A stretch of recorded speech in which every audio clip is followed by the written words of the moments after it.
네, 더불어민주당이 김건희 여사 공천 개입 의혹의 핵심 인물인 명태균 씨와 윤석열 대통령이 주고받은 통화 육성을 공개했습니다. 해당 통화는 지난 2022년 6월 재보궐선거를 앞두고 이뤄진 것으로 전해졌는데요. 취재기자 연결해서 자세히 알아보겠습니다. 정인용 기자. 네, 국회입니다. 네, 그동안은 전언만 있었지 실제로 명태균 씨와 윤석열 대통령 직접 통화한 내용이 알려진 건 처음인데 어떤 이야기가 오간 겁니까?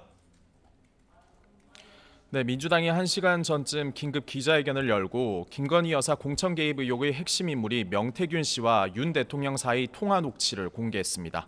통화 시점은 2022년 재보궐선거를 앞둔 5월이었는데 윤 대통령은 명 씨에게 대상을 특정하진 않은 채 공천관리위원회에서 뭔가를 자신에게 들고 왔다고 이야기를 꺼냈는데 이후 발언 함께 들어보겠습니다.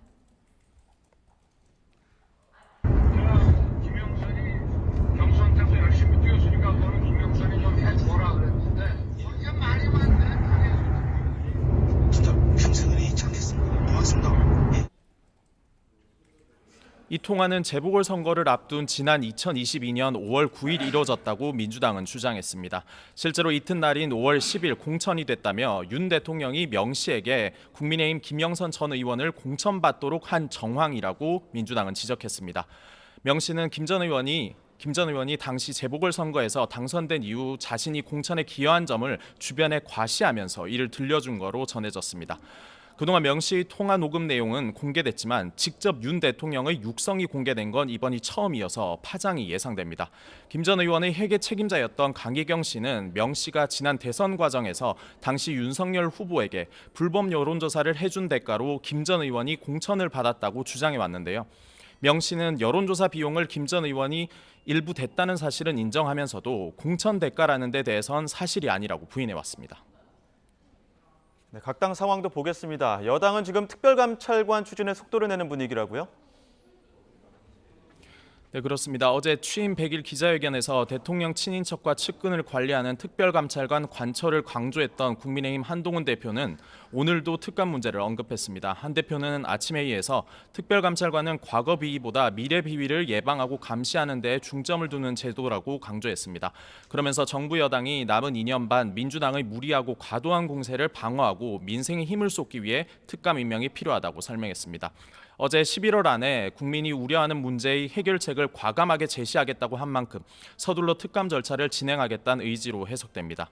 내일 국정감사가 끝난 이후 본격적으로 특감 문제를 논의하기 위해 의원총회를 열 거란 전망도 나옵니다. 원내 핵심 관계자는 YTN과 통화에서 다만 의총에서 이견이 크게 부각될 수 있는 만큼 사전에 내부적으로 정리하는 작업이 우선돼야 할 것 같다고 설명했습니다. 특히 특감 문제는 대통령실과도 조율이 필요해 당장 의총이 잡힐 것 같진 않다고 당내 기류를 전했습니다. 추경호 원내대표는 잠시 뒤 사선 이상 중진 의원들과 전국 현안을 둘러싼 비공개 회의를 여는데 이 자리에서도 특감 문제가 핵심 의제로 테이블에 오를 걸로 보입니다. 네, 그리고 민주당은 김건희 여사 상설 특검 추진에 속도를 내고 있지 않습니까? 네, 그렇습니다. 오늘 국회 운영위원회의 전체 회의가 열리고 있는데요. 민주당은 다수 의석을 앞세워 김건희 여사를 겨냥한 상설특검 규칙 개정안을 처리할 걸로 보입니다. 개정안에는 대통령이나 대통령 가족이 수사 대상이면 여당의 상설특검 추천권을 배제하는 내용이 담겼습니다. 민주당은 다음 달 14일 본회의에서 이 개정안을 처리하겠다는 계획인데 대통령이 제2요구권을 행사할 수 없어서 본회의 통과 뒤 시행될 전망입니다. 여당은 야당 입맛대로 상설특검을 시행할 수 있는 만큼 대통령의 특검 임명권을 배제, 3권 분립에 어긋난다고 반발하고 있습니다. 민주당은 또 오늘 예산심사 법정 기한이 지나도 내년도 예산안이 본회의에 자동으로 부의되지 않도록 하는 법안 의결을 시도할 방침입니다. 이 역시 여당은 민주당이 정부 예산안을 쥐고 흔들겠다라는 거라면서 법안이 통과되면 대통령 제2요구권을 건의할 방침이라고 반대 의사를 분명히 했습니다. 이 밖에 국회 운영위에서는 국가인권위원회와 국회 사무처 등을 대상으로 한 국정감사도 진행되고 있습니다. 지금까지 국회에서 YTN 정인용입니다.